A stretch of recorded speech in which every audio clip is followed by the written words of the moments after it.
Antes voy a decir un par de cosas que creo que quedaron un poco difusas la vez pasada para poder entrar de lleno a Locke y después a Rousseau. Lo primero que les quería decir es que la vez pasada señalé, creo que quedó un poco en el tintero, que había una ruptura entre el orden ético y el orden político en el mundo antiguo, en el mundo griego. De hecho, era una de las preguntas que les hice. Ahí yo quería decir una cosa que va a ser importante ahorita que veamos a Rousseau. Una de las cosas fundamentales para entender cómo se configuran las sociedades antiguas, particularmente la sociedad griega, en específico Atenas, tiene que ver con que, como ustedes saben, en el siglo V antes de Cristo, Atenas se convierte en la primera forma de organización social que podríamos llamar democrática, una democracia antigua, que no es lo mismo que una democracia moderna. Lo interesante, a partir del siglo V, les digo, mediante el liderazgo de Clístenes, cuando Atenas se convierte en democracia, es que sustituyen formas de gobierno que habían predominado en Atenas durante mucho tiempo, por ejemplo, las oligarquías, las monarquías y las tiranías, por una forma de una asociación en la que todos los ciudadanos podían deliberar en la eclesia, que era la asamblea, para poder tomar decisiones de gobierno. El orden democrático ateniense dura alrededor de 2 siglos y después viene su declive, pero en esos 2 siglos constituyen importantes instituciones que nos permiten comprender por qué había esta relación entre ética y política, que quizás quedó un poco en el aire la vez pasada. La primera gran institución del mundo ateniense, como ustedes saben, es la eclesia o la asamblea. En la asamblea pueden entrar todos los ciudadanos, pero como ustedes saben, la condición de ciudadanos en la antigua Atenas solo era posible para hombres mayores de edad, libres, ¿no? Y esto excluía desde luego, que extranjeros o los metecos, excluía, desde luego, que los menores de edad, excluía a los esclavos, porque como ustedes saben, la sociedad ateniense era una sociedad esclavista. Esto va a ser importantísimo. De hecho, hay un texto que les recomiendo mucho de Finley sobre la institución de la esclavitud en la antigua Grecia. Es importante que lo consideren. Y también excluía a las mujeres, ¿no? Las mujeres no estaban dentro del demos, que era el pueblo que estaba compuesto de ciudadanos. En las asambleas de la antigua Grecia concurrían los ciudadanos para tomar las decisiones políticas, las instituciones del orden, las decisiones del orden público. Estas decisiones del orden público en realidad tenían un carácter vinculante para toda la sociedad. Ahora, aquí hay un punto importante. Las asambleas eran asambleas de democracia directa, es decir, la institución de la asamblea tenía voto a mano alzada. Y esto era solo posible porque en realidad la asamblea era de algunos comentan, no hay datos específicos, pero de entre 500 a 5,000 hombres, ¿no? Las asambleas eran posibles porque la forma de organización de la Grecia antigua era una ciudad-estado pequeña, no era un estado moderno con millones de habitantes. A la par de la asamblea existía otra institución que era el Consejo de los 500, que como ustedes se pueden dar cuenta estaba constituido por 500 hombres, que se elegían, y esto es interesante, por sorteo. El sorteo era una institución de la Grecia antigua que estaba basada en la isonomía, porque, como ustedes saben, la suposición del sorteo consiste en decir que en tanto que todos somos ciudadanos iguales de la polis, todos tenemos el mismo derecho de participación política. Y entonces, no importa quién salga sorteado, porque todos los hombres, y lo digo literalmente, hombres, tienen las mismas capacidades para la deliberación en el espacio público. Y además había otra institución que era un tribunal popular. ¿Qué me interesa de esto? Si se dan cuenta, por 2 razones, esta forma de organización política implicaba necesariamente una participación permanente de la ciudadanía y una formación política. La primera, porque como la antigua Atenas era una sociedad basada en la institución de la esclavitud, esto permitía que el trabajo productivo y lo que hoy llamaríamos el trabajo de cuidados estuviera, digamos, realizado por esclavos, evidentemente, y por lo que llamaría Aristóteles después el oikos, que es el terreno de lo privado, de lo doméstico. Como lo doméstico o el oikos, lo que después será la economía, bueno, no, lo que literalmente se llama economía, que es la regla del hogar, la regla del oikos, de lo privado, estaba solventada por los esclavos, era posible que los hombres libres tuvieran ocio para dedicarse a la deliberación política. Y entonces esto permitía que pudieran dedicarse casi todo el tiempo, o ese era el ideal ateniense, a formarse y a debatir, ¿no?, respecto a los temas de carácter público. Y se darán cuenta que como tenían que permanentemente estar en la asamblea deliberando y decidiendo cosas, era importantísima la institución que vimos la otra vez de la paideia, ¿no? La paideia, la pedagogía entendida, ¿no?, como una formación, pero sobre todo en, ¿no?, el debate público, en las decisiones de gobierno. Esto era sumamente importante porque debido a la forma de organización ateniense, era inevitable que se les exigiera a los ciudadanos permanentemente participar en el espacio público y entonces ser educados para participar adecuadamente en el espacio público. De hecho, y esto es muy interesante, justo por eso, cuando Sócrates y después Platón se oponen a los sofistas, como ustedes saben, van a instaurar la idea propia de la filosofía, criticando a los sofistas, quienes convencen a través de la persuasión, porque en las instituciones políticas atenienses, la deliberación y la votación en las asambleas era muy importante. Entonces, alguien que tuviera la capacidad de persuadir en esas asambleas se volvía un personaje relevante en la antigua Atenas. Y Platón particularmente consideraba eso sumamente peligroso porque desde su perspectiva, si alguien que solo se basaba en la persuasión y no en la verdad, terminaba influyendo en los demás, el gobierno democrático, según Platón, sería un peligro. Entonces, hay una relación intrínseca que decíamos la otra vez entre virtud y justicia, porque inevitablemente el ideal ateniense es que los hombres que gobiernen sean los más virtuosos. Pero si tenemos una forma de organización democrática, se requiere que todos sean virtuosos, porque cualquiera puede asumir las funciones de gobierno.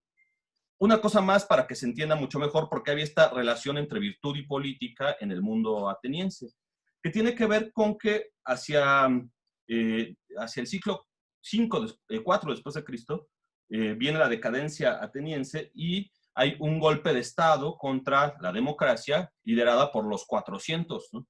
Esos 400, y esto es un dato interesante, van a eliminar, dar un golpe de Estado a la democracia y después de que dan el golpe de Estado a la democracia van a durar 2 años de gobierno y después va a ser restaurada la democracia. ¿Por qué esto es importante? Porque justo es el periodo en el cual surge Platón. Y Platón es familiar de una de las personas que estaban, las 400 personas que dieron el golpe de Estado. Y hay una reacción muy fuerte de la democracia contra quienes fraguaron ese golpe de Estado. Por eso, como ustedes pueden ver cuando vean a Platón en la República, se podrán dar cuenta que buena parte de las motivaciones políticas de Platón están orientadas a criticar la democracia. Uno, porque Platón considera que la democracia es el peor de los gobiernos posibles porque no gobiernan los virtuosos, sino gobiernan quienes pueden persuadir.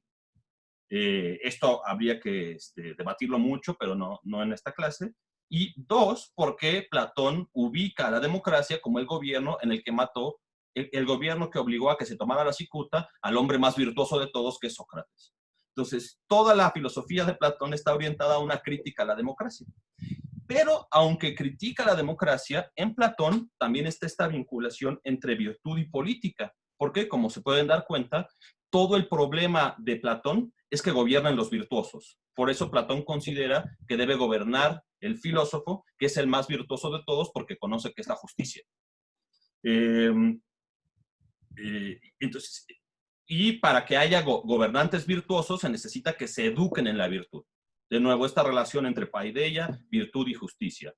Aristóteles, que es un poco más realista, no considera que la perspectiva de Platón sea la adecuada, y aunque también es muy crítico con la democracia, porque está este miedo permanente al gobierno de lo que después va a llamar los romanos los plebeyos, este miedo aparece una y otra vez en toda la historia de la humanidad hasta el siglo XIX, el miedo a la plebe, ¿no?, a la plebs, al pueblo, Aristóteles también tiene este miedo. Sin embargo, Aristóteles considera que si en términos pragmáticos, casi casi, gobierna una oligarquía o una aristocracia, lo que esto va a generar es un descontento permanente de las mayorías. Y para Aristóteles, como ustedes saben, la enfermedad más grande del Estado o de la República o de la polis, dependiendo de la traducción, es la revolución, ¿no? Las revoluciones son para Aristóteles aquello que es el peligro permanente de la polis.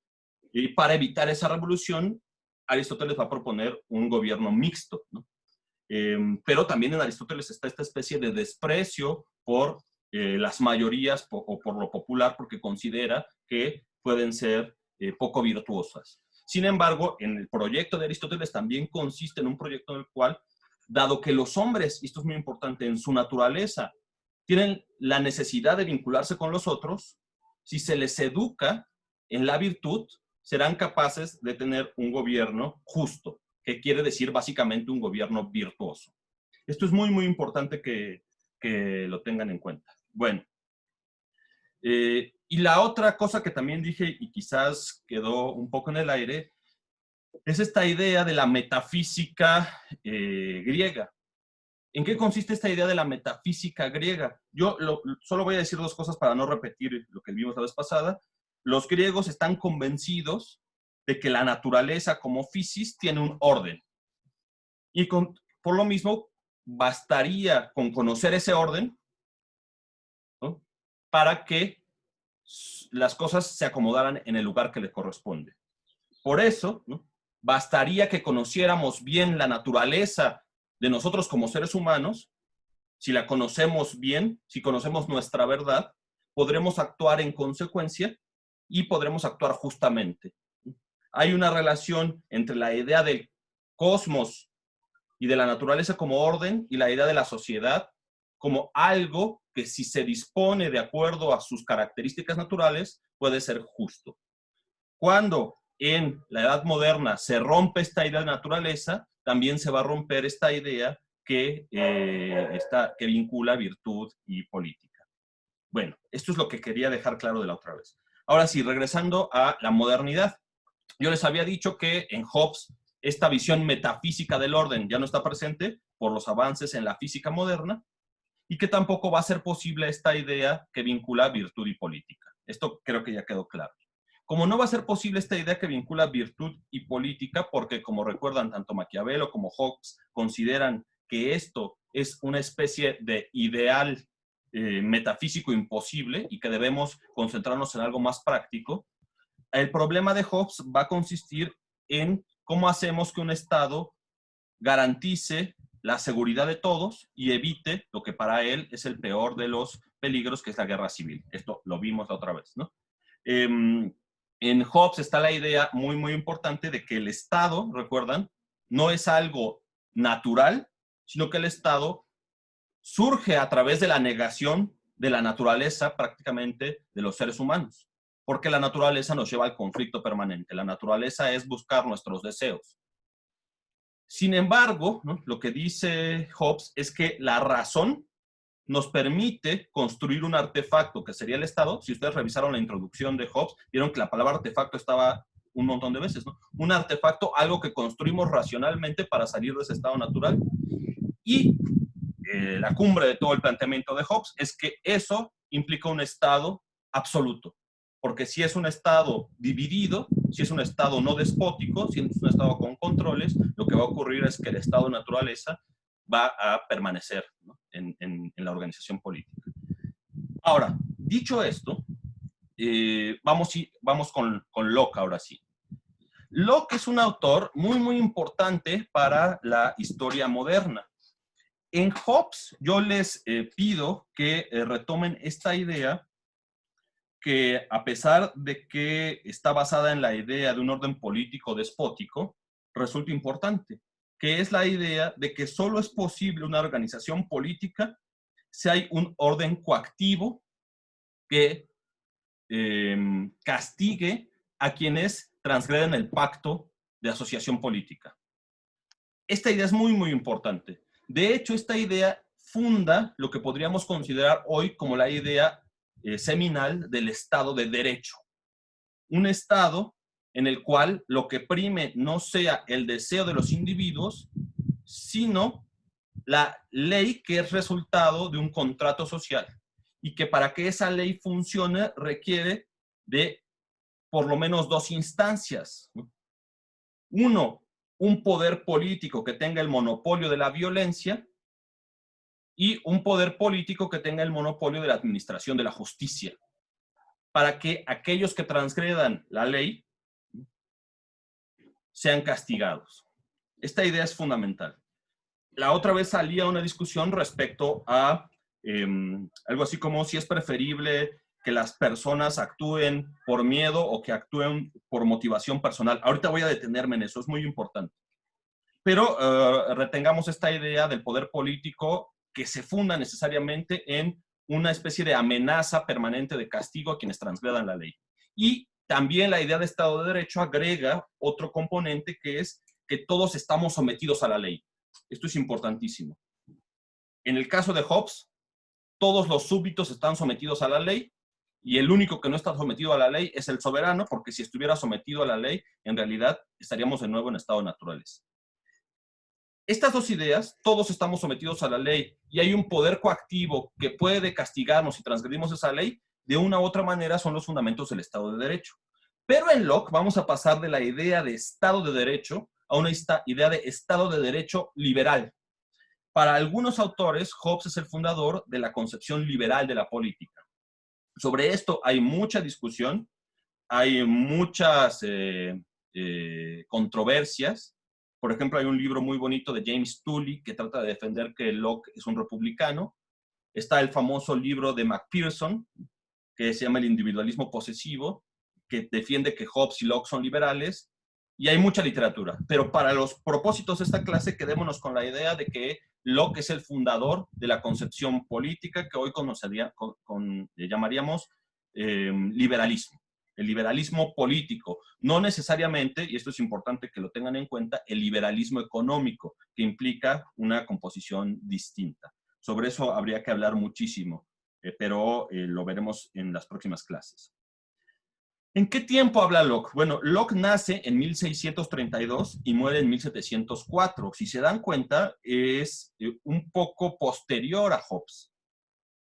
A Locke le va a tocar justo el periodo en el cual se va a llevar a cabo la famosa Revolución Gloriosa, el golpe de Estado de Guillermo de Orange y el triunfo de los sectores Whigs contra los sectores Tories, que va a terminar en la Revolución Gloriosa con la limitación de los poderes del soberano, del monarca absoluta, y el surgimiento de una monarquía parlamentaria. Ese es el contexto en el cual se encuentra Locke. Además del conflicto político entre realistas y parlamentarios, del que ya hablamos la vez pasada con Hobbes, está el otro conflicto que es propio de la Inglaterra del siglo XVII, que es el conflicto religioso. De hecho, buena parte de los debates políticos y de los conflictos que tienen lugar en ese territorio se deben a que con la muerte de Carlos I, después con el ascenso de Oliverio Cromwell, que funda un protectorado y una república fallida, la llegada de Carlos II, después de la muerte de Oliverio Cromwell, es la llegada de un gobernante católico.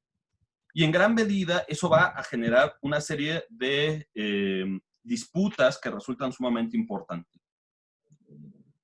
¿Por qué? Porque para muchos de los sectores progresistas o de los sectores liberales, podríamos decir, aunque estemos utilizando anacrónicamente esta idea, para los sectores liberales ingleses, el catolicismo no solo quiere decir una religión distinta a la nuestra, no solo quiere decir una religión distinta al protestantismo, sino que está vinculado a la religión oficial de Francia y España, que son los competidores directos de Inglaterra en el siglo XVII.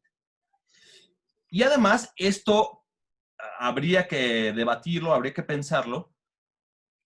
Consideran los ingleses que el catolicismo es equivalente a una religión intolerante, una religión en la cual, esto es importantísimo, hay un vínculo indisoluble entre el poder religioso y el poder político.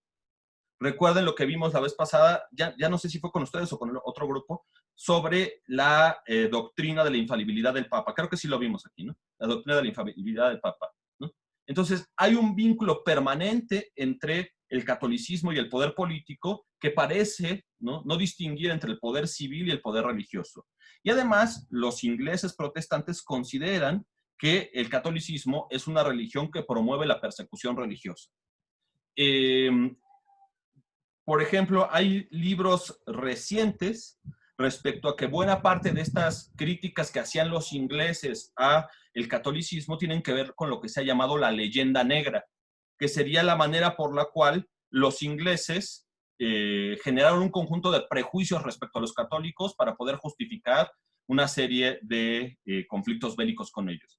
De cualquier forma, es importante tener en cuenta que sí es verdad que por lo menos la monarquía absolutista francesa y los reinados católicos en España eran gobiernos pues no limitados, ¿no? Eran gobiernos sin limitaciones, podríamos decir en ese sentido despóticos, ¿no? Despóticos entendidos como gobiernos sin límites. Pero bueno, esto es importante que tengan en cuenta. Esta era la concepción que tenían los protestantes ingleses respecto al catolicismo.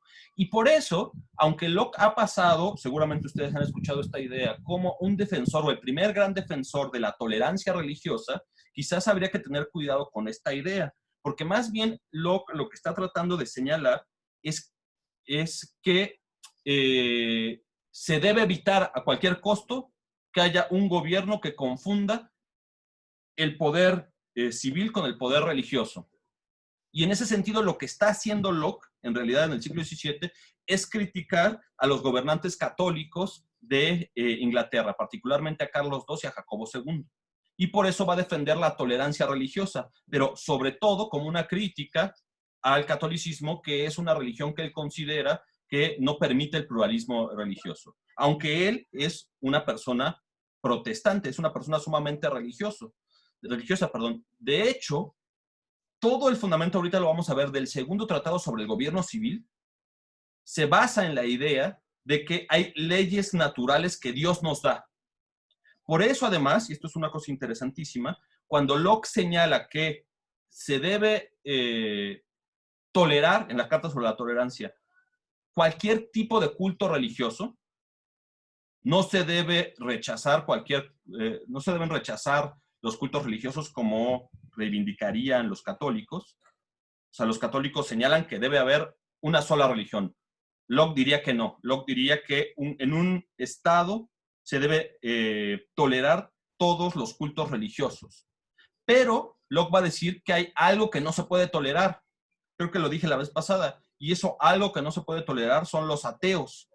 Y no se pueden tolerar los ateos porque, como veremos en un momento, todo el edificio conceptual de Locke está basado en la idea de que hay una ley natural que todos los hombres, en tanto dotados de razón gracias a la divinidad, pueden, que todos los hombres pueden conocer. Sin embargo, si los hombres niegan la existencia de Dios, también pueden negar esas leyes naturales. Y por tanto, no se debe tolerar a los ateos, según Locke, ¿no?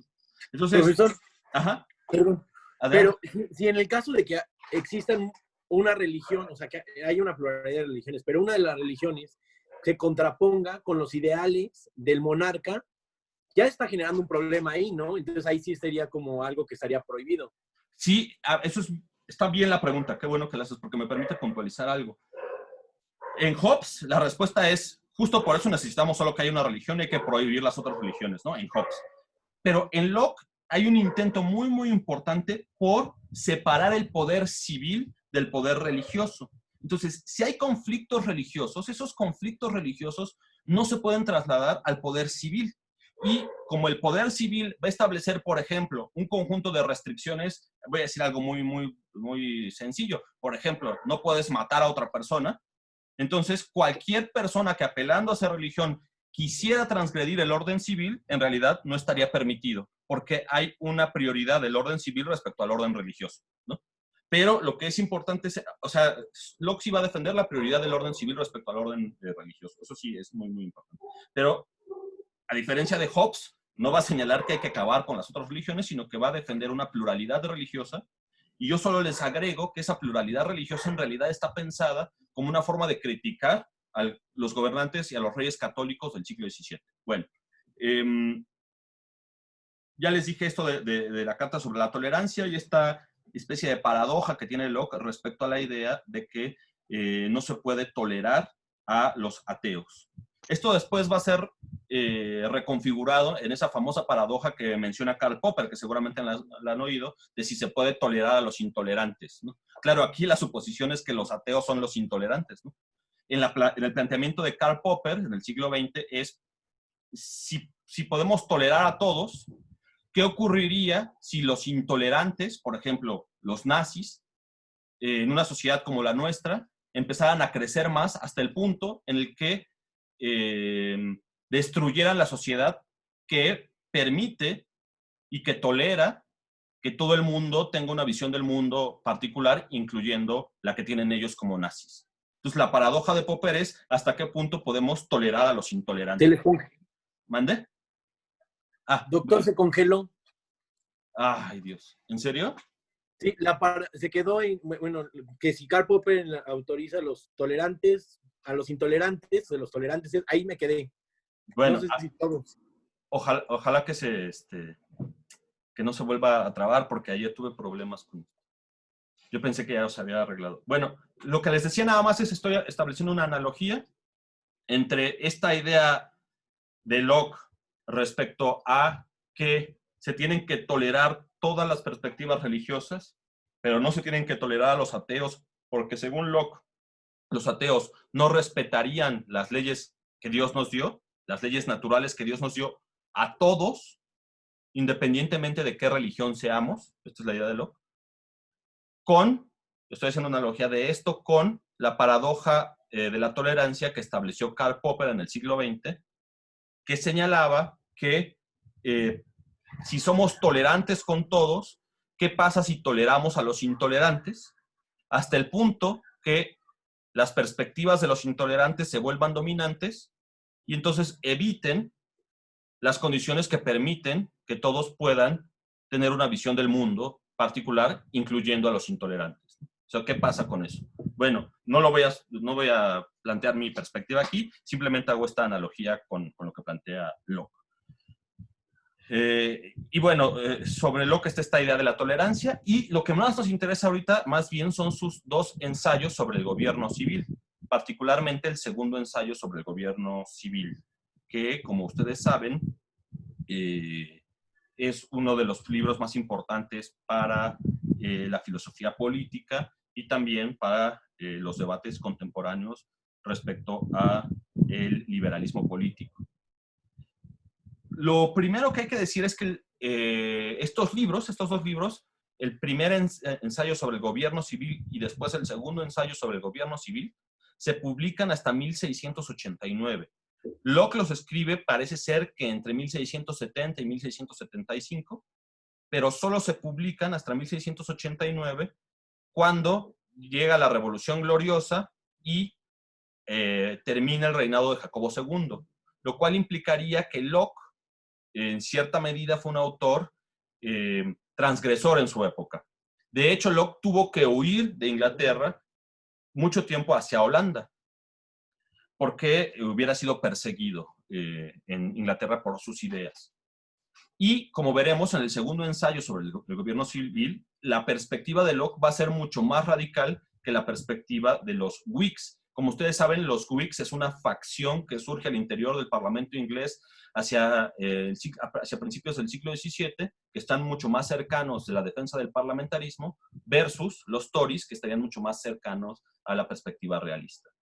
Pero Locke es mucho más radical que los Whigs, porque Locke va a defender una república, no una monarquía, sino una república parlamentaria. Ahorita lo vamos a ver. Bueno, en el primer ensayo sobre el gobierno civil, que casi nadie retoma ahorita porque además es aburridísimo, Locke hace una crítica a un autor que se llama Robert Filmer. Robert Filmer escribió hacia principios del siglo XVII. Ahí hay una controversia respecto a qué año publicó ese libro, pero Filmer escribió un libro que se llama El Patriarca. En ese libro titulado El Patriarca, Filmer intentaba defender la monarquía absolutista, defendiendo la idea de que la legitimidad del monarca solo puede reivindicarse a través del derecho de linaje o del derecho de herencia.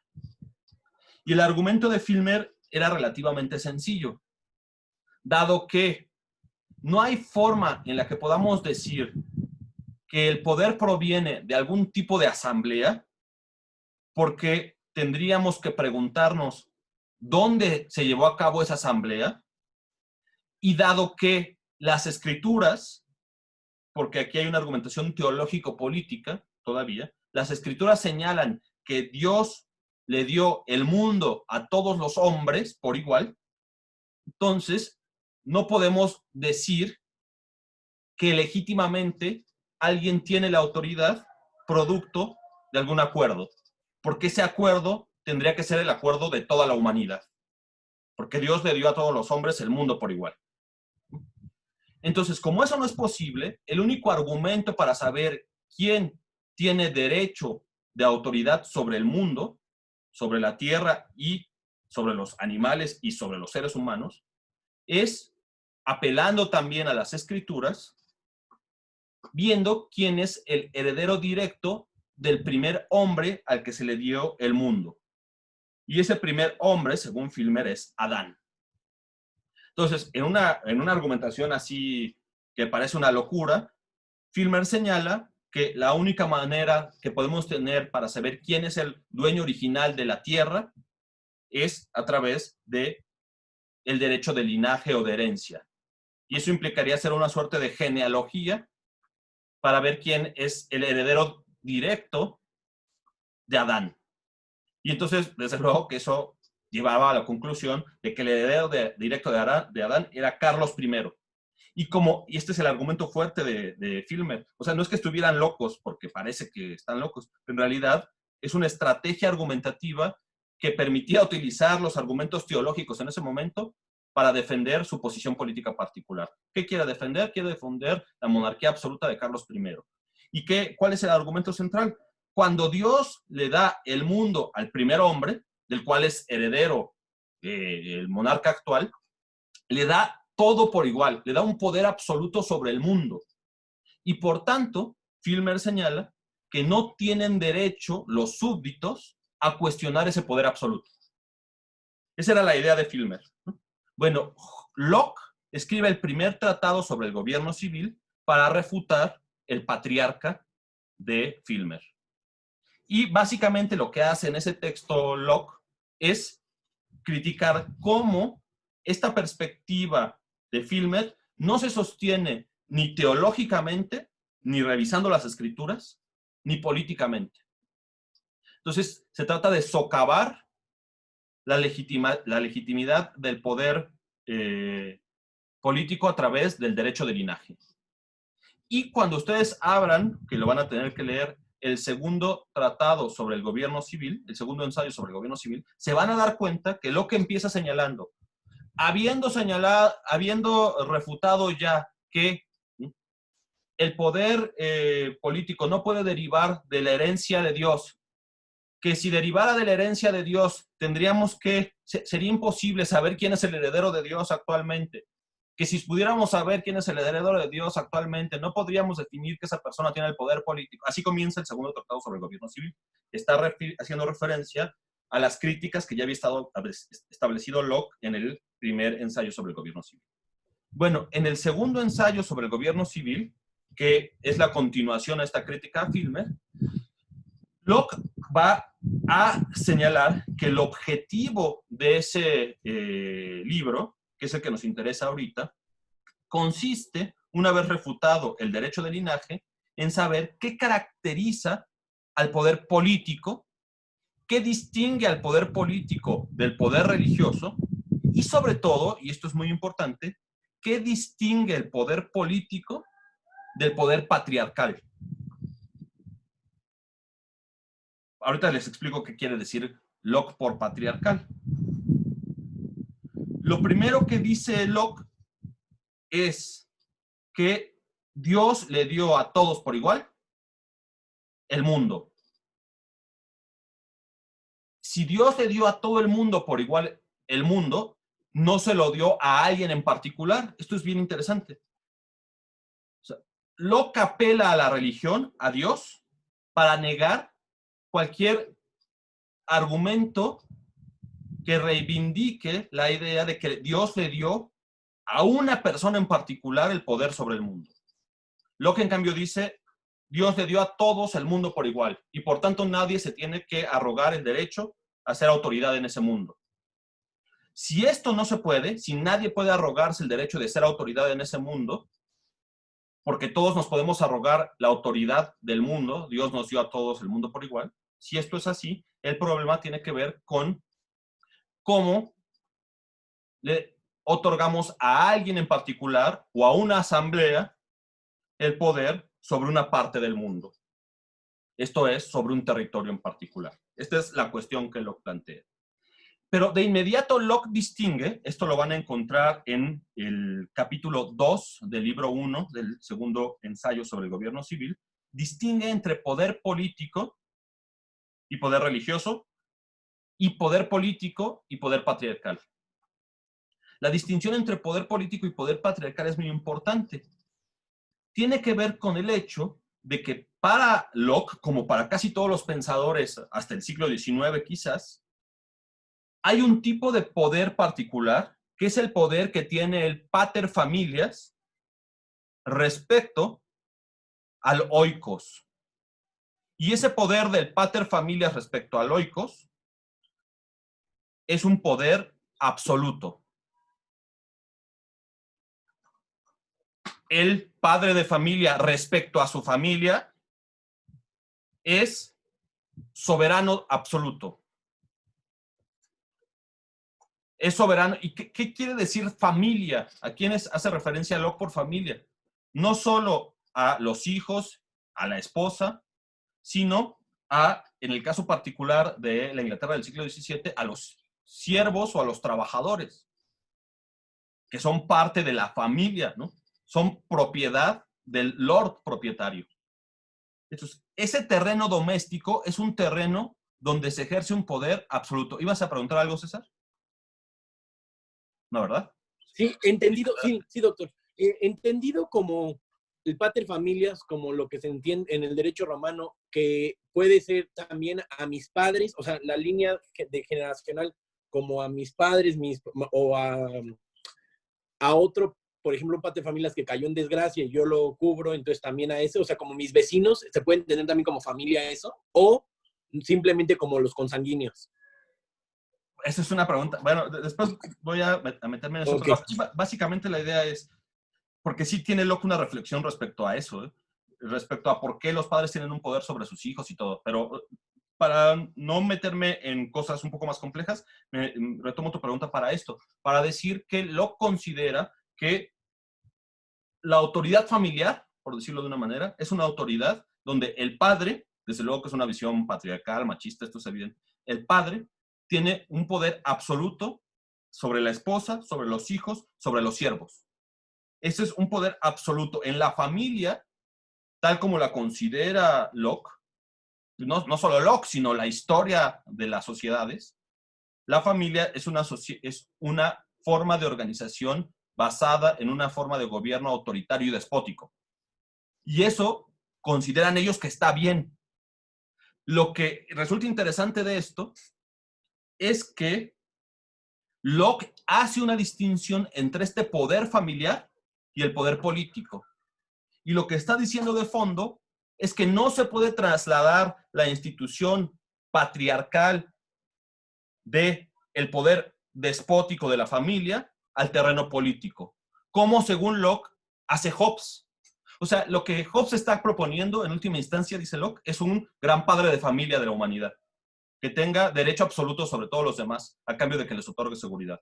Y Locke dice, eso no es poder político, eso es poder familiar. Entonces, esta idea es muy interesante.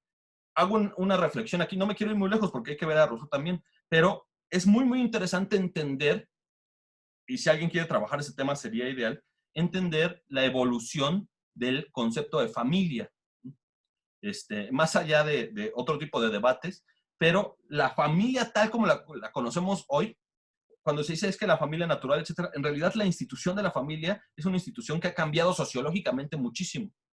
Y que la idea que tenemos de que la familia es una institución que está basada, por ejemplo, en los afectos, es una idea moderna totalmente.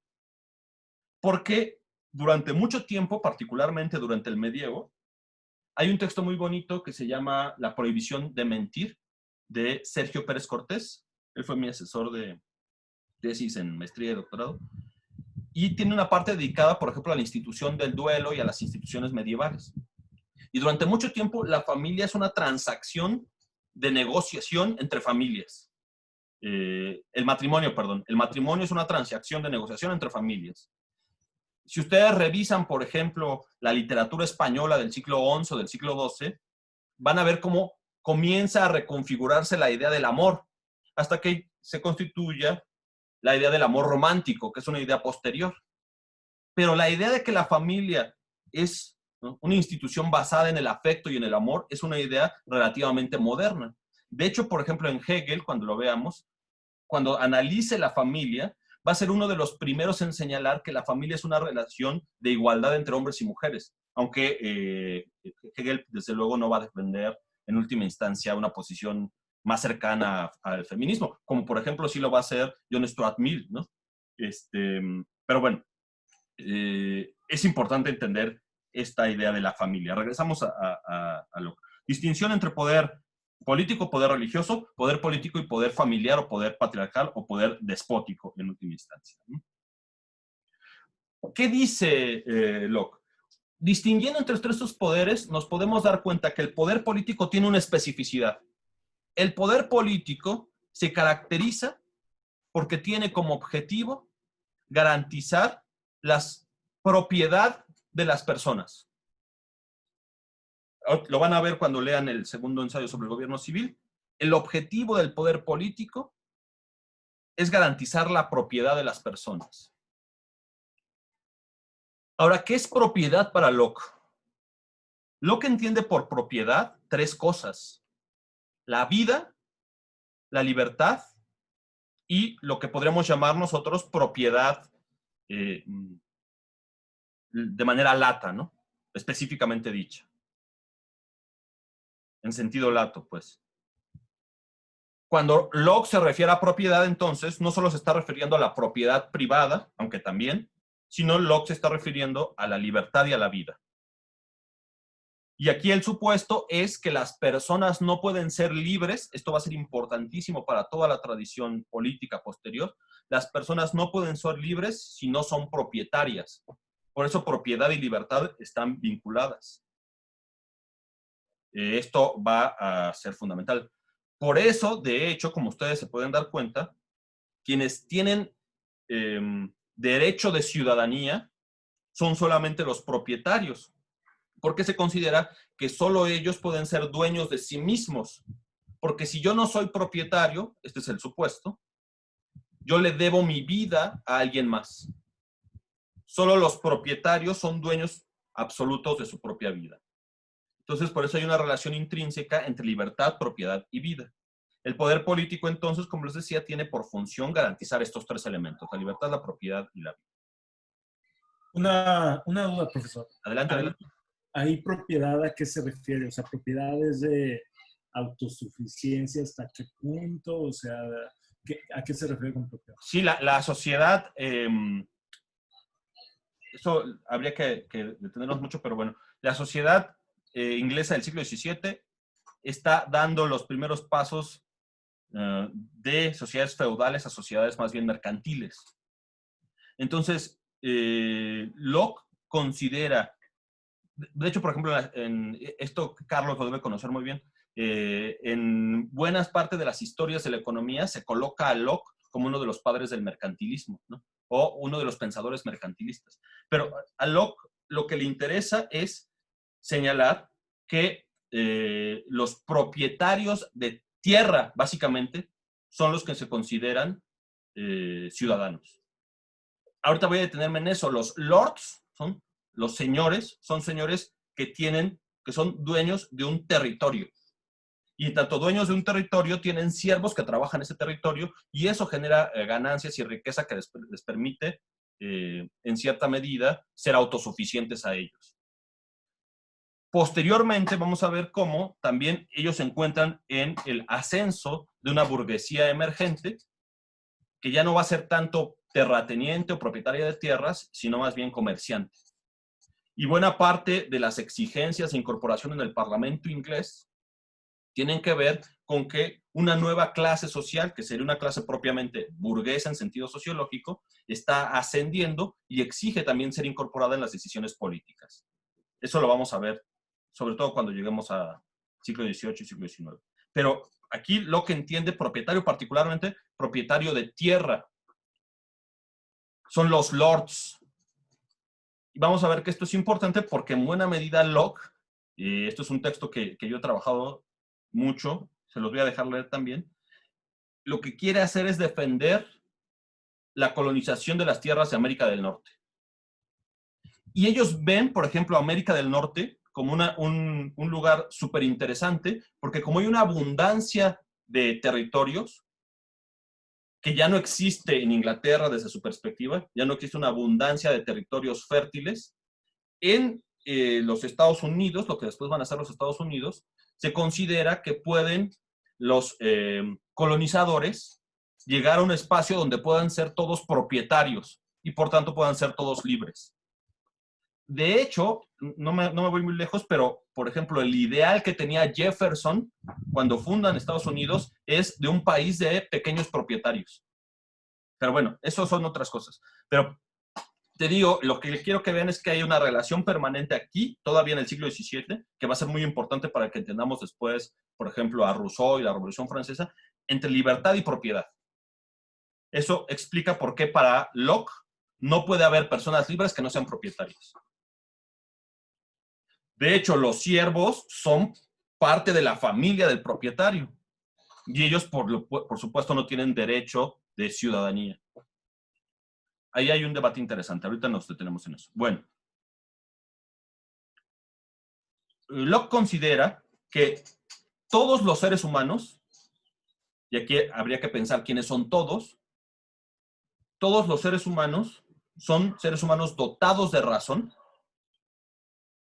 y en tanto seres humanos dotados de razón, la razón es algo que Dios le dio a los seres humanos, todos se pueden dar cuenta de todos se pueden dar cuenta de un conjunto de leyes naturales. Todos los seres humanos, dice Locke, son seres humanos que nacen con razón. Esa razón les permite entender que hay leyes naturales que provienen de la naturaleza de las cosas. Y esa naturaleza es la que Dios nos dio. Las leyes naturales, dice Locke, establecen, y esto es fundamental para la definición de liberalismo político, las leyes naturales establecen que todos los hombres por igual tienen un derecho a la libertad, a la propiedad y a la vida. Esos son sus derechos naturales. No sé si recuerdan que la vez pasada les dije que la idea de derechos naturales, Hobbes la utilizaba en un sentido, pero habría que tener mucho cuidado porque, por ejemplo, en Locke tiene un sentido distinto. En Locke, derecho natural quiere decir que Dios, por el simple hecho de ser racionales, nos dice que todos merecemos la libertad, la vida y todos tenemos derecho a ser propietarios. Todos. Ahorita ustedes se estarán preguntando, ¿pero cómo es posible que entonces haya gente que no sea propietaria? Ahorita nos metemos en eso. En tanto que todos tenemos derecho a la libertad, a la propiedad y a la vida, esos derechos naturales son inalienables y son, fíjense, importantísimo, anteriores a cualquier sociedad civil o a cualquier comunidad política. Por tanto, la conclusión de Locke va a ser que toda comunidad política no podrá ser legítima sino en la medida en que respete esos derechos naturales. Esto, si se dan cuenta, a diferencia radical de Hobbes, para quien el pacto le daba un poder absoluto al soberano para decidir qué es lo justo y qué es lo injusto. En Locke no es así. Como Locke señala que en principio la naturaleza de las cosas hace que todos tengamos derecho a la libertad y a la propiedad y a la vida, y ese derecho es anterior a cualquier sociedad civil, lo que va a concluir de eso es, y ahorita lo vamos a ver, que toda sociedad civil o comunidad política solo tiene sentido si es para hacer mucho más eficiente y con menos obstáculos y conflictos el goce de estos derechos. De hecho, lo que va a ser muy importante que comprendan es que el Estado, la comunidad política, para Locke, va a ser una comunidad política que no crea derechos, sino que los tutela. Esto es relevantísimo para los debates contemporáneos también. En Hobbes, el soberano, resultado del pacto creaba los derechos. En Locke no. Esos derechos son anteriores y la comunidad política tutela esos derechos. Si creamos al Estado, ahorita vamos a ver por qué, si creamos al Estado es para tutelar esos derechos que tenemos todos naturalmente. Y por tanto el Estado no puede arrogarse, importantísimo también, no puede arrogarse objetivos propios. Porque sus objetivos están preestablecidos de manera anterior a cualquier comunidad política específica. En ese sentido, el poder político, la comunidad política, el Estado, es mandatario y no mandante. Aquí en México solemos utilizar, quién sabe por qué, la idea de mandatario como aquel que manda, ¿no? Por ejemplo, decimos el primer mandatario al presidente, ¿no? En realidad, mandatario quiere decir aquel que es mandado. El poder político, en realidad, solo tiene sentido en tanto que es mandado por los individuos que lo crearon para que garantice esos derechos anteriores. Esto es la base del liberalismo político. Decir que hay derechos individuales que son anteriores al Estado y que por tanto nada justifica que el Estado transgreda esos derechos individuales. Bueno, ¿por qué si todos... Sí, adelante. Bueno, esa sería la idea entonces del servicio público, ¿no? En donde el gobierno realmente está sirviendo al pueblo. No lo diría así todavía, porque no tiene esta idea de pueblo todavía. Lo diría más bien que el gobierno sirve los derechos naturales de individuos. Aquí es muy, muy importante. Por eso McPherson va a señalar que en Hobbes y en Locke hay una especie de individualismo posesivo, porque tiene prioridad el individuo respecto a cualquier tipo de colectividad, ¿no? La idea de servicio público, como tú la enuncias, más bien hace referencia a que hay algo así como una unidad popular, ¿no? Unidad popular suena así como, pero una cosa llamada pueblo, que es una entidad colectiva a la cual los funcionarios públicos sirven. Esto es una idea mucho más del siglo XIX y sobre todo del siglo XX, ¿no? Pero lo que está diciendo es, el Estado sirve a los individuos. Bueno, justo ese es el quid del liberalismo. Los individuos tienen prioridad respecto a cualquier tipo de asociación política. Y esto, desde luego, que es importante porque permite limitar los poderes absolutos y excesivos del gobernante y del soberano. Bueno, dicho esto, ¿por qué los individuos que naturalmente Dios les dijo, Dios les dio razón y la razón les permite saber que tienen derecho de libertad, propiedad y vida? ¿Por qué tienen que salir de ese estado natural? Le llama también Locke como Hobbes, estado de naturaleza, en el que estaríamos todos, que nos daríamos cuenta que tenemos derecho a la libertad y la propiedad de la vida. ¿Por qué tenemos que salir de este estado de naturaleza y entrar a una comunidad política? Y aquí el argumento de Locke es bien interesante.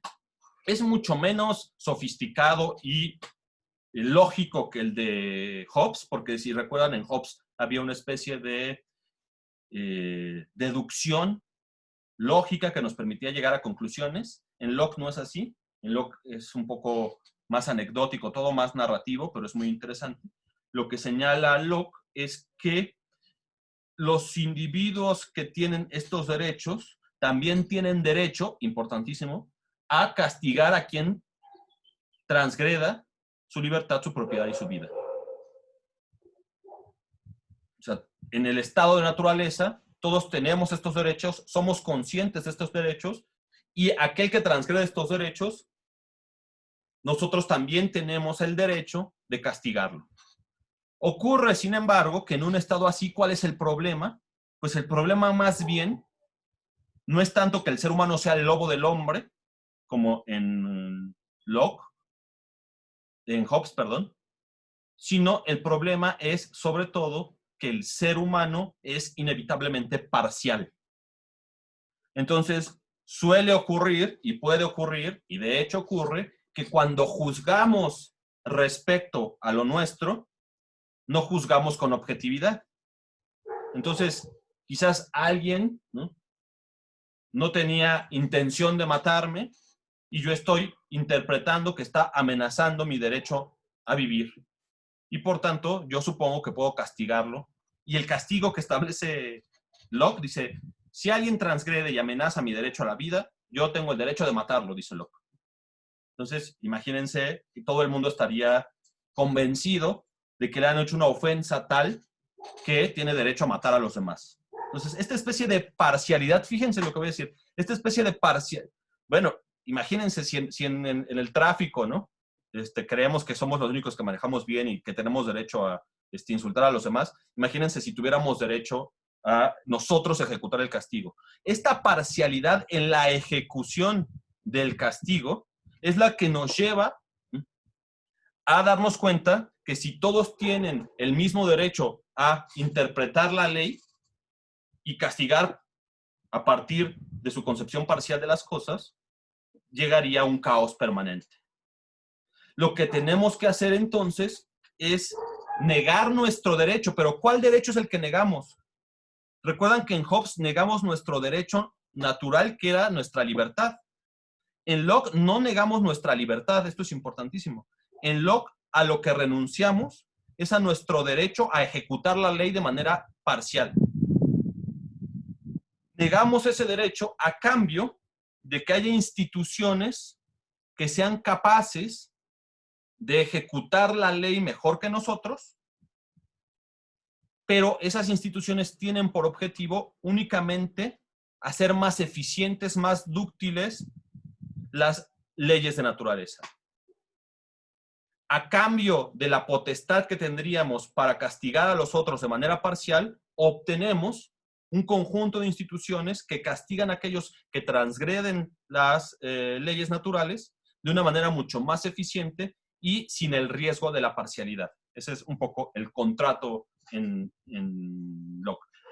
Pero Locke utiliza más bien no la figura del contrato, sino la figura del fideicomiso. Existen fideicomisarios y fideicomitentes.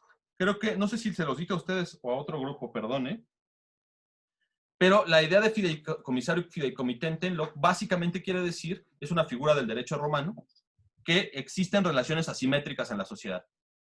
¿Sí les comenté esto la vez pasada, no, verdad? No lo comentó, pero sí es del derecho romano.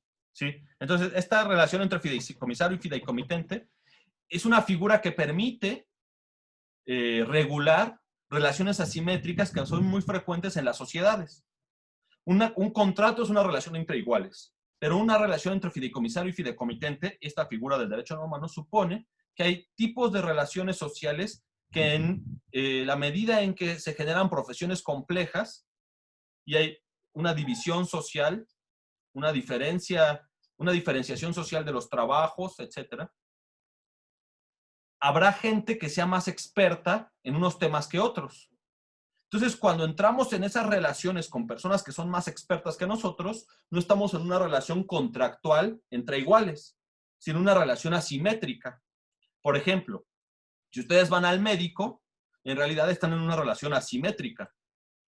Porque si van al médico es porque ustedes no saben, bueno, a menos que sean médicos, ¿no? Pero porque ustedes no saben o no tienen el conocimiento. Y entonces, esa relación asimétrica coloca a las personas que no tienen el conocimiento en cierta desventaja respecto a las otras.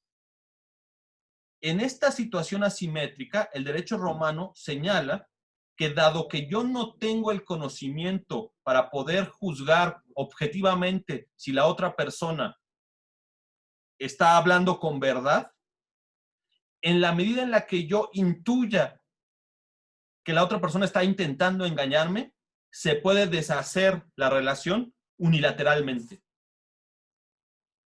a diferencia del contrato.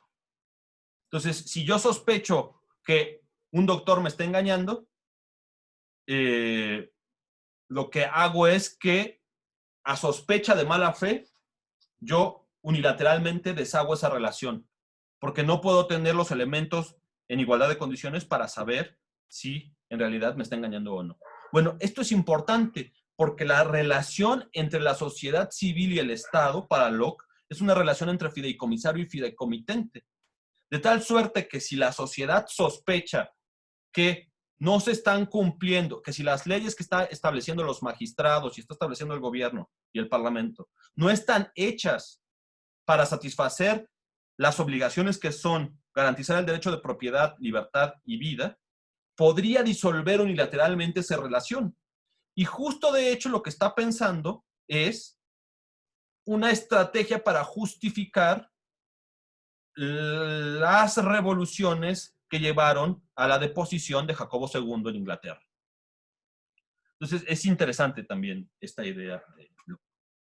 Finalmente, Locke va a decir, el contrato social hace que renunciemos a nuestra parcialidad al momento de ejecutar la ley a cambio de que un gobierno tenga esa capacidad. Pero ese gobierno, dice Locke, y esto es muy, muy importante, no puede ser un gobierno soberano, monárquico y despótico. Porque de la misma manera que todos somos parciales al momento de ejecutar la ley, un soberano será tanto más parcial si no tiene ninguna limitación. Y entonces, por eso defiende Locke que haya un contrapeso parlamentario al poder ejecutivo. ¿Qué sería? ¿No? Los magistrados que hacen la ley tienen que ser una institución distinta a quien ejecuta la ley, y quien juzga si se ejecutó bien o mal la ley tiene que ser una institución distinta a quien ejecuta la ley. De alguna manera es una intuición primigenia de la idea de la división de poderes. Pero en Locke la idea es más potente porque Locke señala que debe acabarse con la monarquía. Como no hay derecho de linaje, ¿quién podría ser el soberano? Pues no un rey, sino tendría que ser alguien que provenga. ¿Se está cortando? Sí, es que como de repente se pierde como la idea porque se le corta mucho, doctor, perdón. ¿Se está cortando mucho entonces? ¿Los demás? Sí, un poco. Lo último sí se estaba cortando. ¿En qué me quedé? Bueno, se escuchó lo del contrapeso, que son los Ahí magistrados. me quedé, en los magistrados, exactamente. Perfecto. A ver si no se corta, espérense. Me dicen si se corta, si no para ir por el celular y transmitir desde el celular, porque he estado teniendo problemas. Bueno, la idea básica es, a diferencia de Hobbes, no puede ser un gobierno unilateral, único o despótico, porque de la misma manera que todos los individuos en el estado de naturaleza somos parciales al momento de ejecutar la ley, de la misma manera, o con más razón, un monarca va a ser parcial al momento de ejecutar la ley. Por eso se requiere que no haya poderes absolutos para evitar el riesgo de la parcialidad.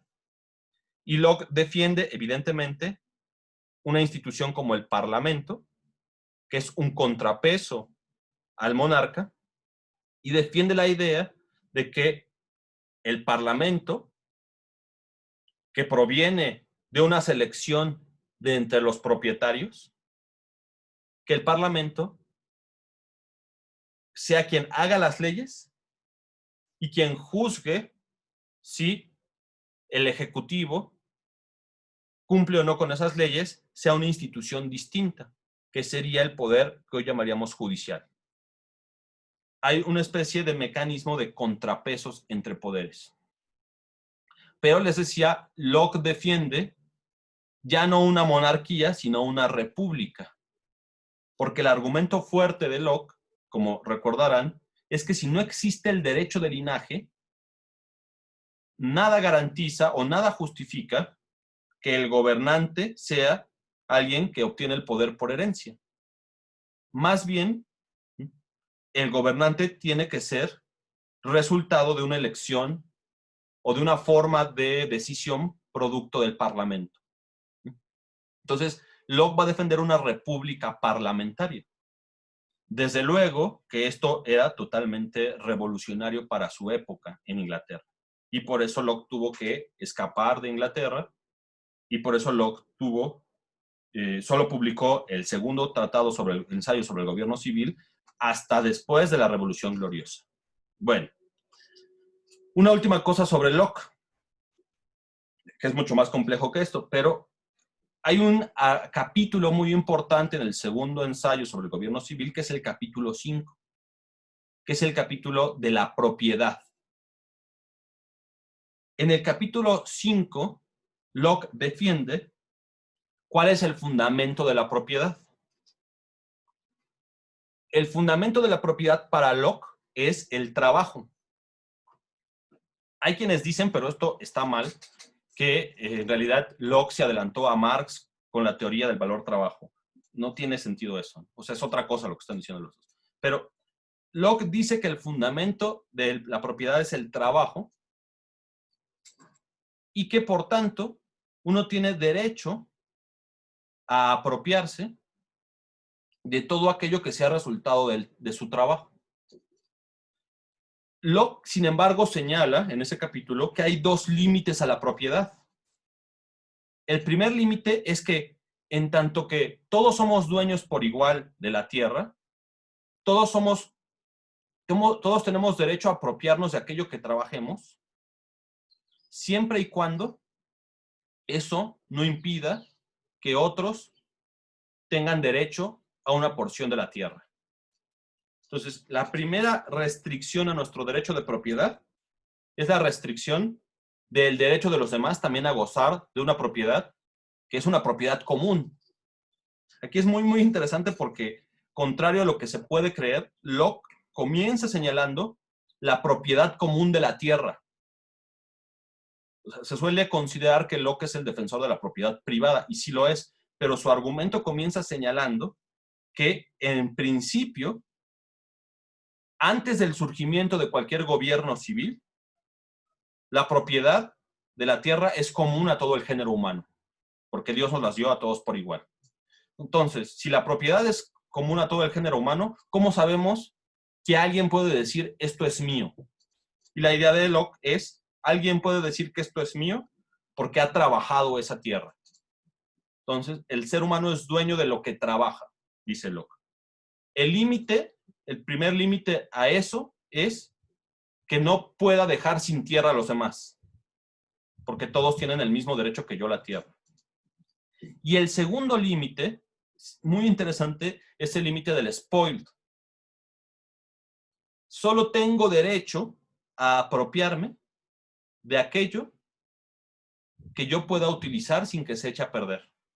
Esta es la idea de Locke.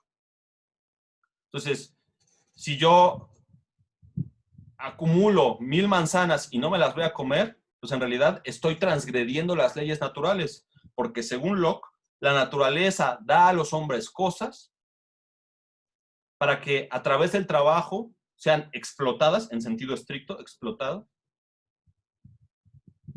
para el beneficio del género humano.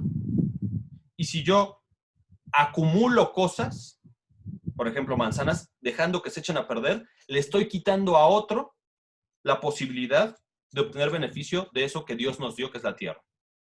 Entonces, hasta aquí, si se dan cuenta, parece que Locke casi es comunista, ¿no? Pero aquí viene el tema. Locke añade que esto cambia en el momento en el que surge el dinero y en el momento en el que surge la sociedad civil.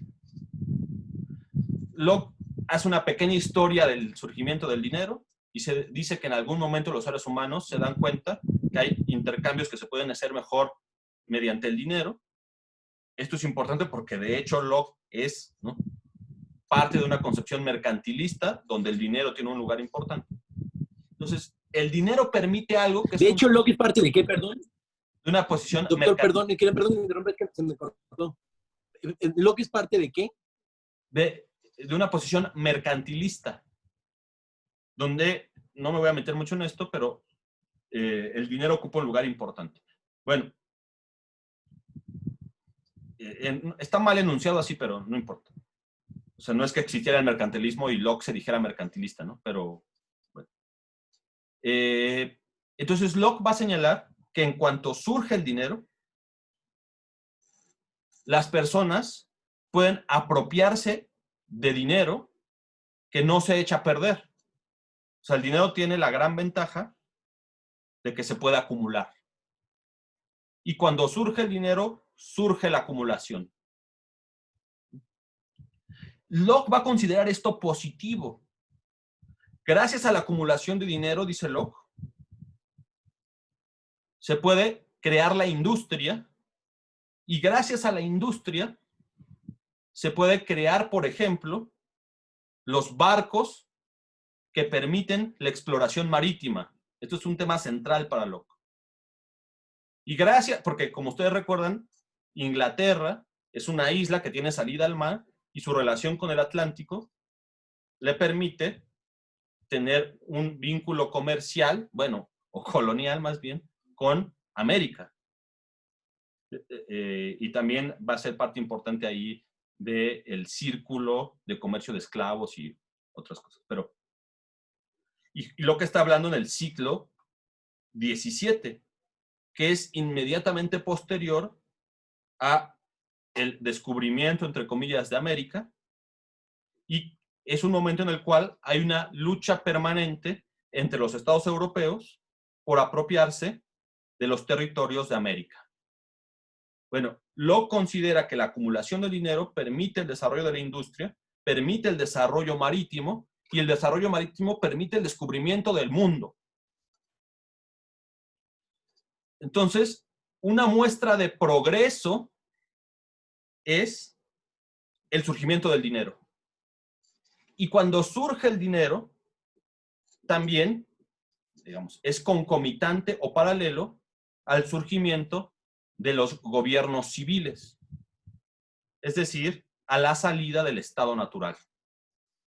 Entonces, para Locke, un estado, un gobierno civil como los europeos, como el viejo mundo, fíjense, esta metáfora es importante, el viejo mundo, es un estado que ha salido ya del estado de naturaleza.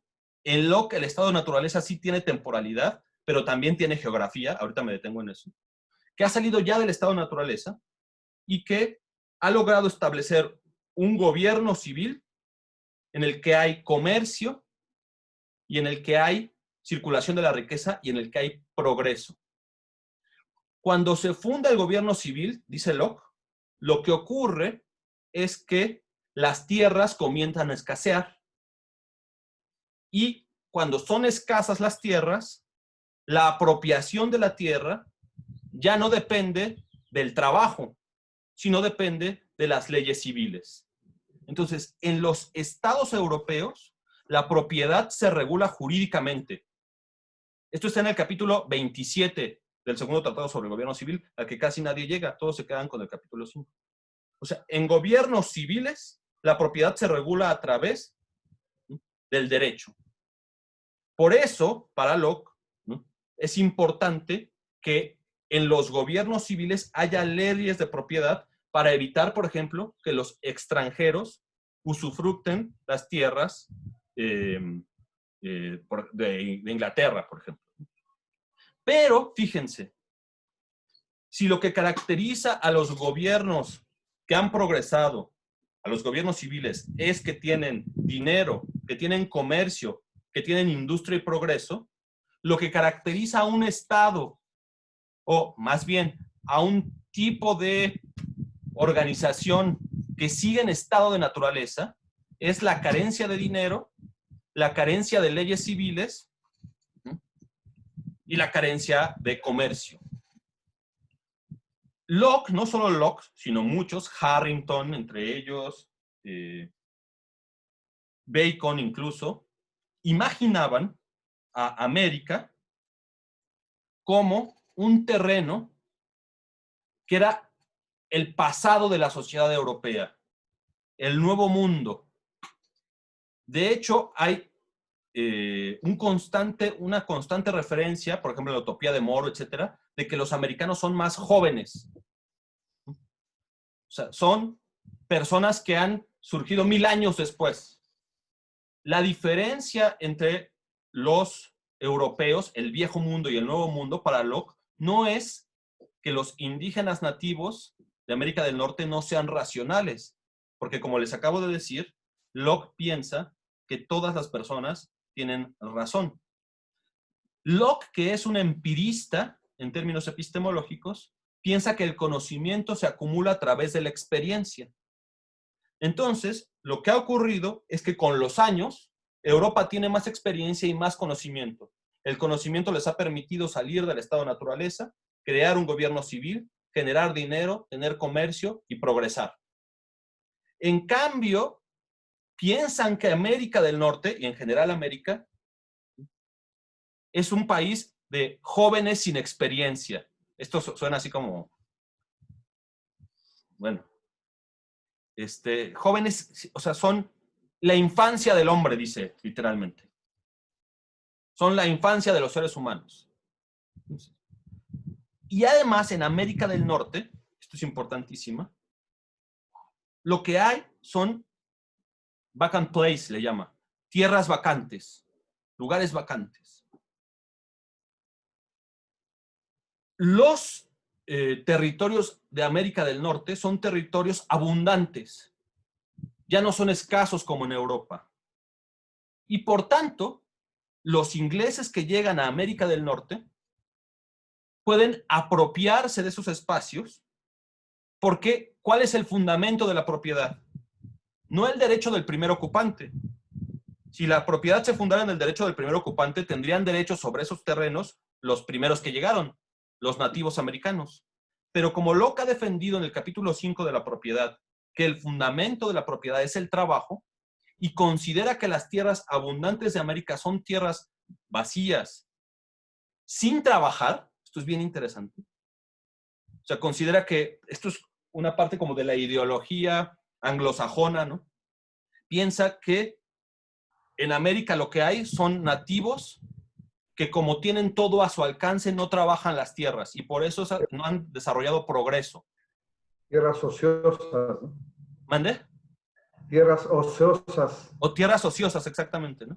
Eso es, desde luego que es, o sea, es falso, ¿no? Pero esa es la visión que tienen los anglosajones. Entonces, cuando los colonos ingleses llegan a América del Norte, no están transgrediendo ningún derecho ni haciendo alguna injusticia si se apropian de las tierras de América del Norte, sino que de hecho están cumpliendo con las leyes naturales, que señalan que el fundamento de la propiedad es el trabajo y que además Dios les dio a los seres humanos las tierras para que sean trabajadas y que generen riqueza abundante para el género humano.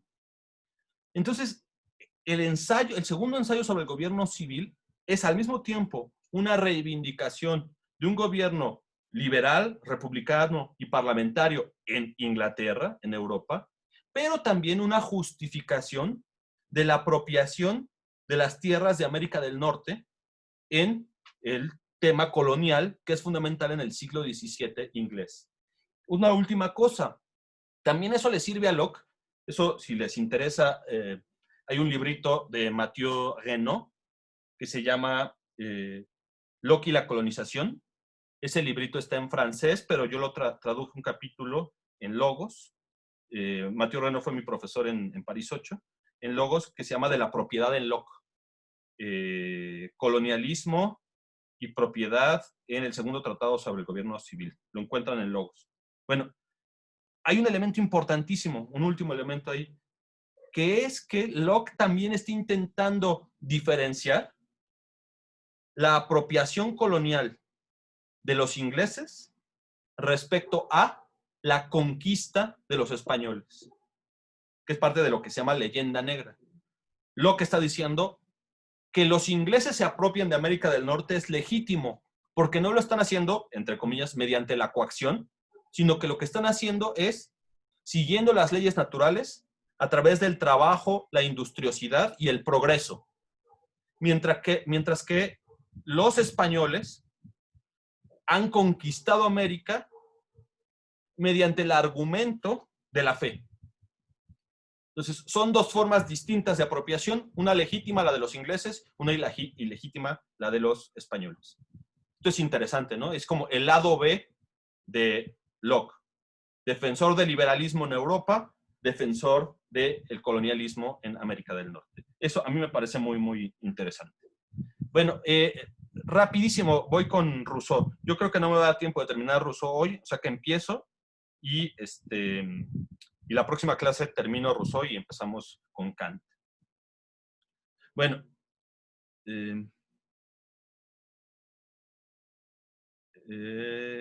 Rousseau, aquí está.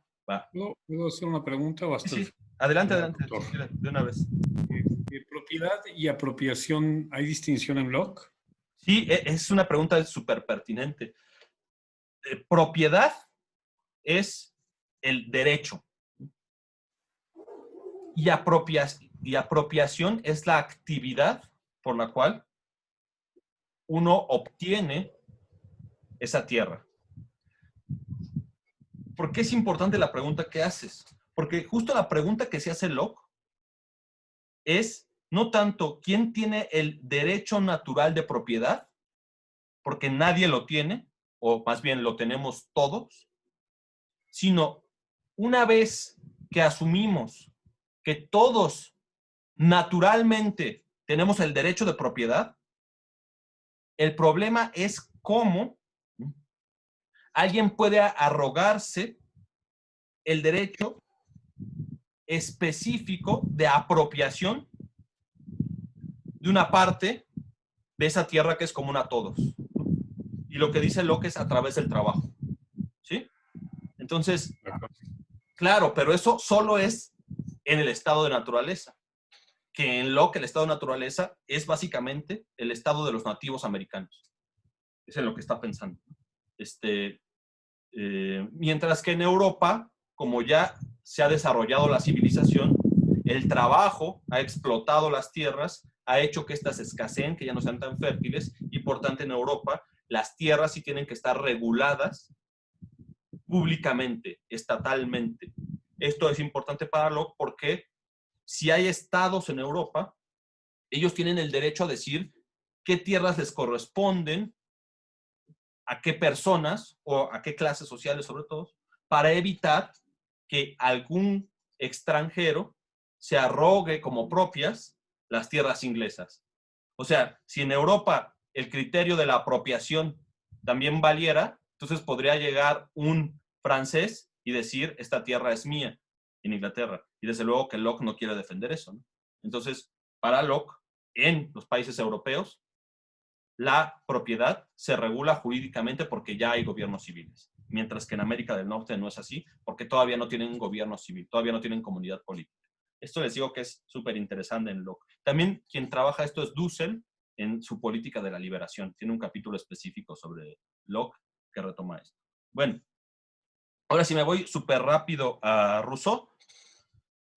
En Rousseau, como ustedes saben, nace en Ginebra, pero después desarrolla casi toda su filosofía en Francia. Para Rousseau va a ser muy importante. Bueno, Rousseau nace en 1712 y muere en 1778. Ya cambiamos un ciclo, ¿no? Es importante este cambio de ciclo porque además Rousseau es francés, no es inglés. Bueno, piensa en Francia, no en Inglaterra. Y lo que define a Francia en ese momento no es una república parlamentaria como la inglesa, que se desarrolla desde el siglo XVII y que ya está presente en el siglo XVIII, sino en Francia lo que hay es una monarquía absoluta, en un gobierno o en una sociedad que no es todavía comercial, como comienza a ser la inglesa, sino que es todavía una sociedad que basa su economía en el campo. Esto es muy importante para Francia. Entonces, el gran problema de los franceses tiene que ver con, ¿no?, con la propiedad de los territorios. Francia es además una sociedad estamental y una sociedad súper estratificada. Y esto va a ser esencial para el pensamiento de Rousseau. Rousseau está pensando en un contexto totalmente distinto. Bueno, Rousseau intenta primero sus primeros pininos, por decirlo de una manera, en la música. Va a Francia, que es la meca de la cultura, y fracasa. Y esto parece algo baladí, pero no lo es, porque cuando va a Francia, particularmente a París, se junta con la sociedad aristocrática parisina del siglo XVIII. Esto va a ser esencial. Y va a ser rechazado por esa sociedad parisina al principio. Entonces vamos a ver, ahorita me detengo en eso, en Rousseau, algo así como una crítica a la vanidad de la aristocracia parisina del siglo XVIII, que en buena medida podría trasladarse algo así como una crítica al hipsterismo contemporáneo. No lo digo así como de broma ni nada, sino es bien interesante, porque vamos a ver cómo en el discurso sobre las ciencias y las artes, Rousseau va a criticar algo así como lo que hoy llamaríamos el consumo por ostentación. La idea de una especie de diferenciación social a través del consumo cultural que Rousseau cree encontrar en los parisinos. Obviamente no lo dice así Rousseau, ¿no? Pero ahorita me detengo en eso. Es súper interesante. Pero bueno, conoce el mundo aristocrático parisino del siglo XVIII y tiene una perspectiva muy negativa de eso. Otro elemento importante que tienen que tomar en cuenta es que conoce a Diderot, de hecho es muy amigo de Diderot y de D'Alembert, que como ustedes saben son los que crean la enciclopedia, los enciclopedistas. Que la enciclopedia es una cosa importantísima porque presupone una revolución cultural, por decirlo de una forma. La idea que está detrás de la enciclopedia, esto ustedes lo saben, es la idea de que el conocimiento puede estar al alcance de todos, frente a una concepción elitista del conocimiento que suponía que este solo podía estar en lugares específicos al que solo tendrían acceso algunas personas. De una u otra manera, la Ilustración retoma el espíritu más bien del protestantismo y la idea luterana de traducir la Biblia a las lenguas vulgares para ponerla al acceso de todos. En D'Alembert, la enciclopedia es, ¿no?, algo así como la condensación de todo el conocimiento de la humanidad puesto al alcance de todos. Lo que pretende ser Wikipedia hoy, ¿no? Eso es interesante. O sea, les digo que no hagan su trabajo copiando de Wikipedia, eso es así, pero el proyecto de Wikipedia tiene una filosofía detrás bien interesante, ¿eh?, que es un poco como traducir la idea de la enciclopedia d'Alembertiana y diderotiana al mundo digital. Y esta idea es una especie de fe, por decirlo de una manera, en el conocimiento y la razón humana. Justo están en la meca del iluminismo o de la Ilustración francesa, que quizás habría comenzado con los trabajos de Voltaire. Básicamente, ¿qué podríamos decir que es la Ilustración? Lo vamos a ver con Kant mucho mejor, pero es la fe en el progreso y la fe, lo digo de manera paradójica, ¿no? Pero es la esperanza que a través del conocimiento la humanidad va a progresar y va a poder superar paulatinamente los problemas que la aquejan de manera contemporánea o en el presente. Y entonces ahí la enciclopedia tiene un lugar importantísimo. De hecho, es famosa esa anécdota que a mí siempre me gusta contar, aunque hoy sería políticamente incorrecta, cuando a Diderot le dijeron una persona de la aristocracia, una mujer de la aristocracia francesa, que para qué servía la enciclopedia. Cuentan que Diderot dijo que la última persona que había preguntado eso se había utilizado su piel para empastar la última versión de la enciclopedia. Evidentemente no fue así, ¿no? Pero un poco lo que quería decir Diderot es que es tan importante un proyecto para el desarrollo de la humanidad como la enciclopedia, que aquel que ose burlarse de ella, ¿no?, tendría que sufrir el peor de los castigos. Rousseau tiene una relación ambigua con la Ilustración, porque no va a ser un defensor de la Ilustración como lo va a ser Diderot o d'Alembert. De hecho, va a tener una vinculación casi crítica con la idea de progreso. Eso me parece muy, muy interesante. Bueno, muy rápido. El primer gran texto de Rousseau es un texto que se llama Discursos sobre las ciencias y las artes, que es un texto con el cual gana una convocatoria de la Academia de Dijon, que es una convocatoria para que se basaba en una pregunta. Entonces, la Academia de Dijon, esto era bien interesante, habría que hacerlo ahora, formulaba una pregunta, ¿no?, al público en general, y les llegaban ensayos, y daban un premio. ¿Cuál era la pregunta? Fíjense, es interesantísima. Si las ciencias y las artes han ayudado al progreso del género humano. Entonces, parece que en un contexto en el que se desarrolla la Ilustración, pues la respuesta es evidente. Sí, las ciencias y las artes favorecen el desarrollo del género humano. Bueno, Rousseau gana ese concurso con un texto que se llama Discursos sobre las ciencias y las artes, que básicamente dice que no, que las ciencias y las artes no favorecen el desarrollo del género humano o el progreso del género humano. ¿Cuál es el argumento de Rousseau? No consideren que Rousseau sea un reaccionario ni nada, pero es un argumento sofisticado, es interesante. Lo que quiere decir Rousseau es que las ciencias y las artes, en lugar de favorecer el progreso, lo que hicieron fue favorecer la desigualdad de las personas y la vanidad entre las personas. Ese es el argumento central.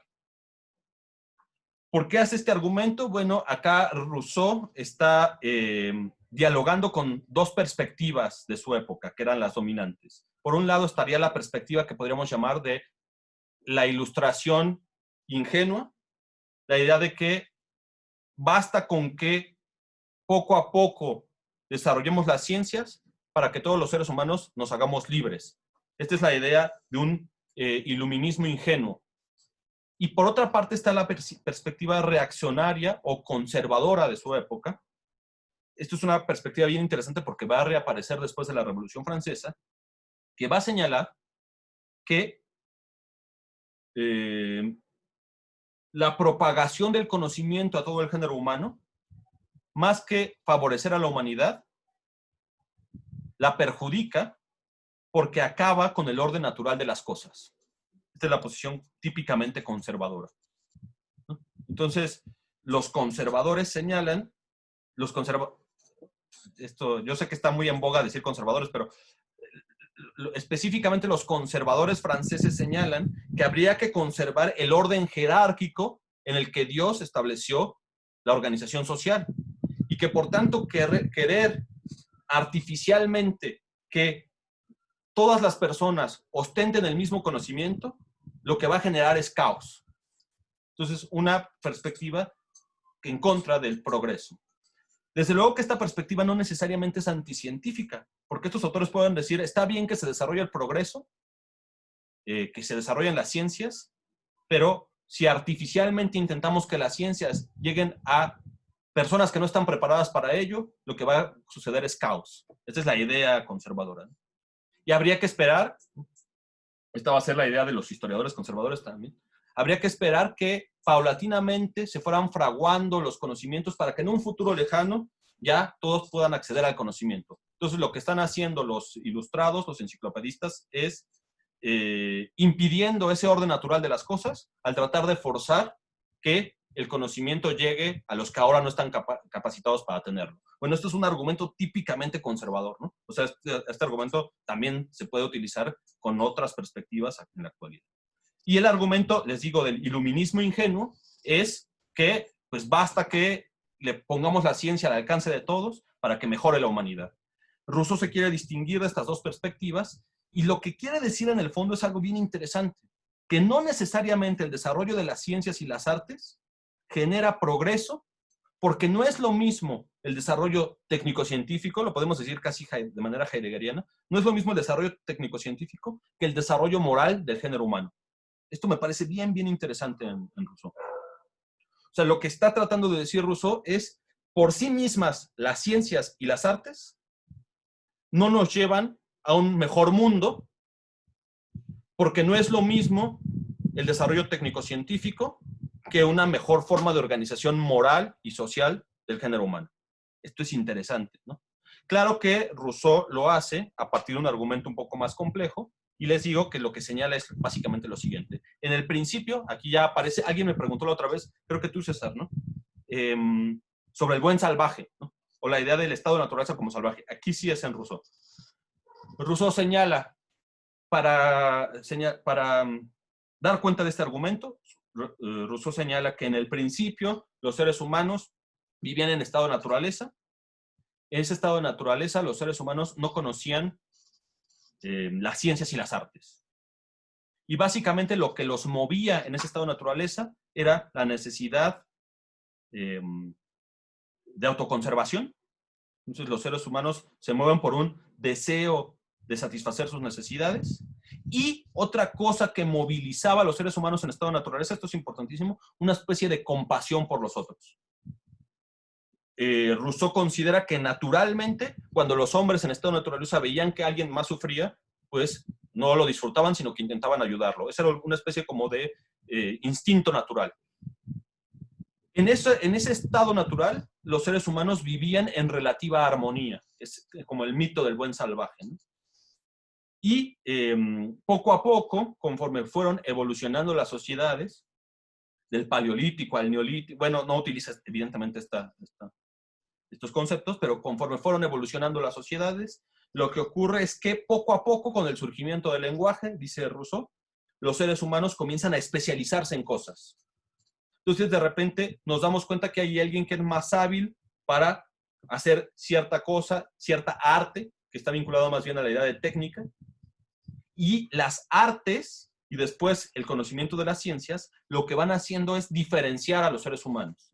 Esto no sería inmediatamente malo, negativo, problemático, si no fuera por el hecho de que en la medida en que las artes y las ciencias diferencian los conocimientos, hay unos que comienzan a tener más relevancia que otros. Y cuando esto ocurre, las otras personas, esto es lo que le irrita totalmente a Rousseau, las otras personas quieren imitarlos. Entonces, a esta especie de instinto que tenemos en el estado de naturaleza por autoconservación, Rousseau le llama amor propio. Amor de sí, perdón, le llama amor de sí. Pero cuando se desarrollan las ciencias y las artes, lo que comienza a ocurrir es que nosotros dejamos de seguir nuestras pasiones, nuestros instintos por querer parecernos a los otros.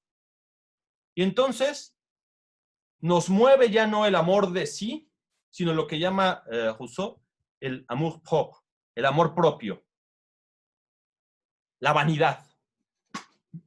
Desde luego que está visualizando la sociedad parisina del siglo XVIII, que Rousseau considera como una sociedad vanidosa e hipócrita, ¿no? Entonces los seres humanos pretenden ser lo que no son. Y esto es muy, muy interesante, esta idea, porque va a prefigurar otra idea que después va a desarrollar Marx en el siglo XIX, que es la idea de alienación. Los seres humanos, no lo dice así Rousseau, pero básicamente los seres humanos se alienan. Dejan de seguir sus motivaciones personales y convierten sus motivaciones personales en función de quedar bien con los otros. Esta idea no es la idea de alienación de Marx, pero si se dan cuenta está la misma estructura conceptual. Los seres humanos se pierden a sí mismos para entregarse a algo más. En este algo más es el amor propio, es la vanidad, es el querer aparentar ser alguien que no soy. Desde luego que el concepto de alienación tiene un montón de problemas, porque cuando digo dejo de ser quien soy naturalmente y me convierto en otra cosa, estoy presuponiendo que hay algo así como una especie de naturaleza primigenia de nosotros, pero no me voy a meter en eso. Bueno, ¿Puedo preguntarle? Sí. Perdón, amor de sí y amor propio son diferentes. Exactamente, sí. Esa es la gran distinción de Rousseau. amor de sí es autoconservación. Es un instinto casi natural que tenemos, pues para preocuparnos por nosotros mismos, pero para sobrevivir. Cuando surgen las sociedades, cuando salimos de estado de naturaleza y surgen las sociedades y se desarrollan las técnicas y las ciencias, dice Rousseau, cambiamos el amor de sí por el amor propio, que para Rousseau es la vanidad, que sería lo que podríamos llamar, aunque esta no es la palabra de Rousseau, una alienación de nosotros mismos. Doctor, pero ¿no se le hace que está siendo un poco como resentido social Rousseau? Bueno, claro, porque lo rechazaron y por eso está hablando así. No, pues muy probable, porque tiene sentido su pregunta en la medida en que Rousseau va a ser uno de los principales escritores de un tipo de literatura que es una literatura del yo, porque como usted sabe va a escribir sus confesiones. Entonces, esto va a ser importantísimo para el desarrollo de la novela moderna, en el sentido de que va a tener una relación muy fuerte entre sus experiencias vitales, siguiendo el modelo de San Agustín, con su teoría y su filosofía. Pero yo no diría, yo primero evitaría decir, utilizar este concepto de resentido social, que creo que es un concepto que no nos permite pensar muchas cosas. Lo que sí creo que tiene razón en lo que señala es que sí hay un vínculo entre su experiencia personal y su comprensión de la sociedad. Pero más allá de eso, lo que creo que sí es interesante pensar es si, independientemente de que estemos o no de acuerdo con lo que dice Rousseau, no da cuenta, a través de sus conceptos, de un fenómeno social que, matizado o no, puede ser interesante que analicemos, que es la idea de un tipo de fenómeno social en el cual los seres humanos pierden las motivaciones individuales y las supeditan a un conjunto de exigencias sociales. Ahora, lo que vamos a ver un poco después es que básicamente la socialización es eso, ¿no? Pero en Rousseau hay una especie de alienación, una pérdida de un sujeto originario que se movería por sus pasiones y sus intereses, que quién sabe si existan, por entrar en una sociedad y cumplir con las apariencias. Les digo, independientemente de que esto sea verdad o no, piensen en la estructura conceptual que está detrás de esta idea, que me parece interesante, ¿no? Rousseau por eso señala que las ciencias y las artes no favorecen el progreso del género humano, sino que hacen lo contrario. Pueden tener algunos éxitos en el desarrollo objetivo, pero sus consecuencias morales son negativas. Eso es lo que quiere decir. Lo que me parece interesante aquí no es que digamos, desde luego que no estoy diciendo esto, que digamos que las ciencias y las artes no sirven, sino que pone sobre la mesa algo que sí es interesante, que es si necesariamente corren el paralelo la evolución y el progreso técnico-científico respecto al progreso moral. Esta es una idea que me parece interesante, ¿sí? Independientemente de la vida de Rousseau, etcétera, que muy probablemente sea lo que usted dice, pero en términos conceptuales es más interesante lo otro.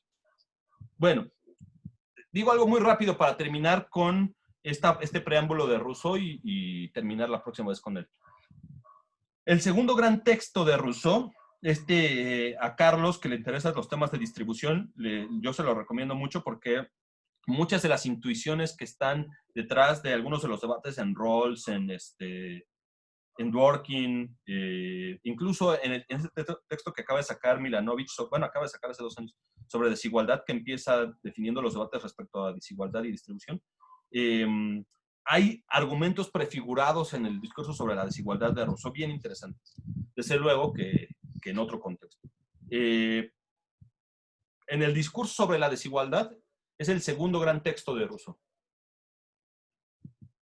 Y ahí la pregunta es, ¿cuál es el origen de la desigualdad entre los seres humanos?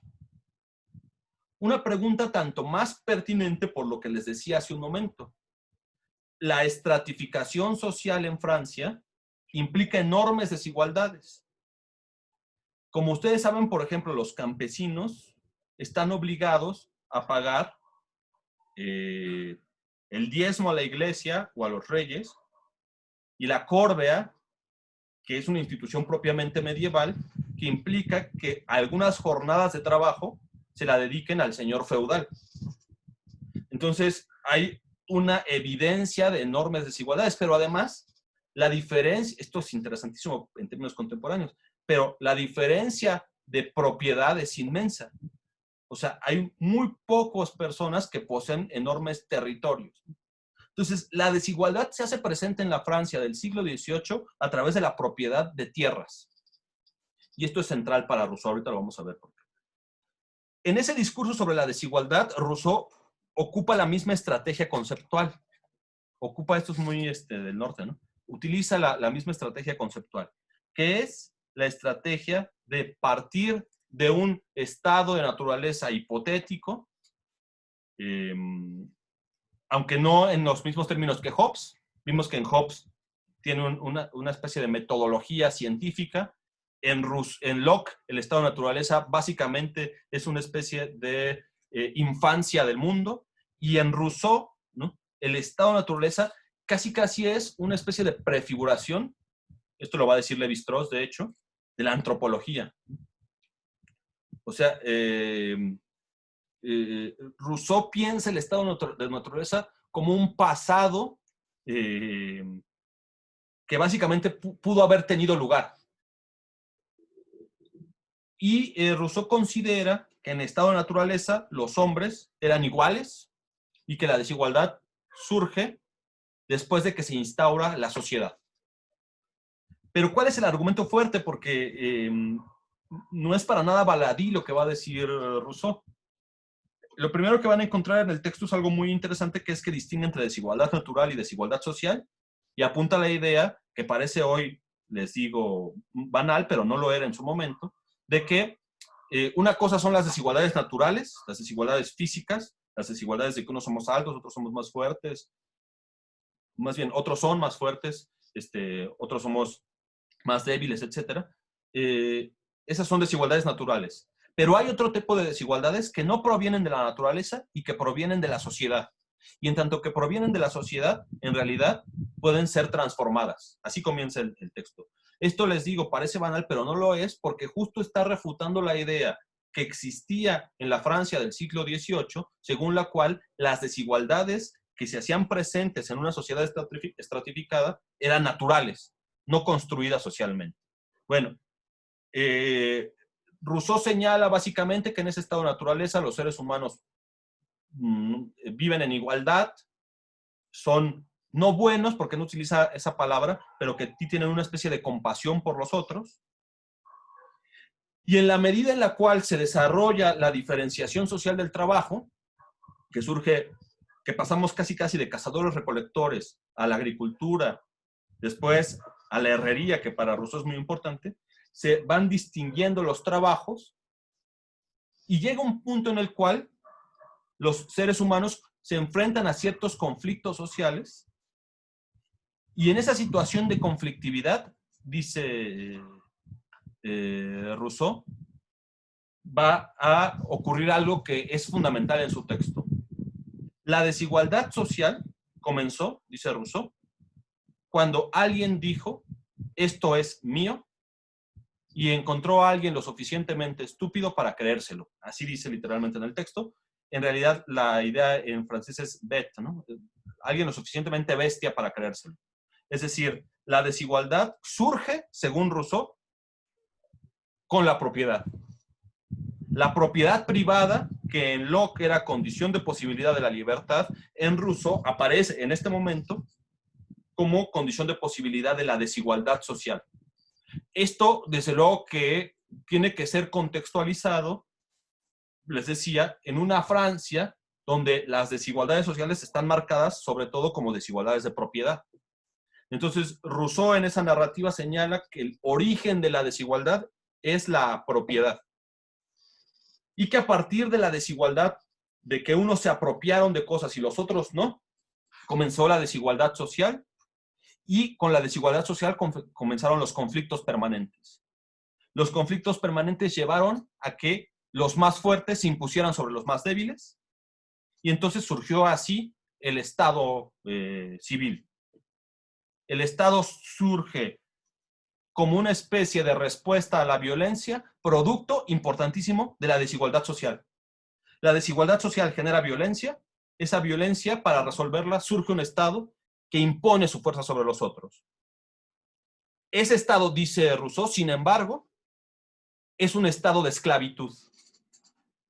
Ese Estado no garantiza la libertad, sino lo que hace ese Estado es que es un Estado que impone legalmente la esclavitud de unos sobre otros. Aquí esclavitud es una metáfora, ¿no? No se está refiriendo a la institución económica de la esclavitud, sino la esclavitud al hecho de someterse a alguien más. Y aquí dice Rousseau algo que también me parece súper interesante hoy, y la desigualdad que proviene después de que el Estado impone su violencia es una desigualdad mucho más potente y mucho más fuerte que la desigualdad anterior al Estado. ¿Por qué? Porque esa desigualdad es legal. Entonces, la desigualdad se institucionaliza, dice Rousseau. El Estado, que es el Estado hobbesiano al que se está refiriendo, para Rousseau, es un Estado que no tiene legitimidad, bueno, que surge como una necesidad ante la violencia, que impone su fuerza y que profundiza las desigualdades.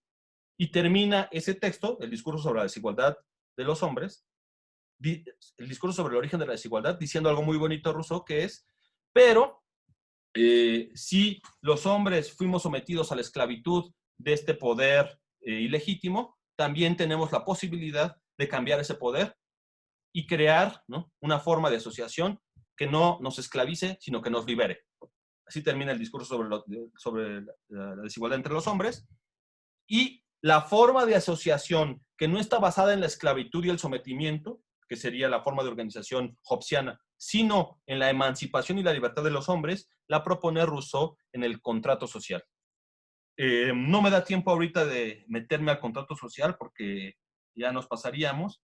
Empiezo la próxima clase con el contrato social, que es fundamental, pero si quieren, dejamos hasta aquí la clase de hoy. Les doy unos 10 minutos y nos vemos a las 9:05 para sus opiniones, sus reacciones, sus dudas y opiniones. Perfecto. ¿Les parece? Gracias. No, gracias a ustedes. Sí, pero gracias.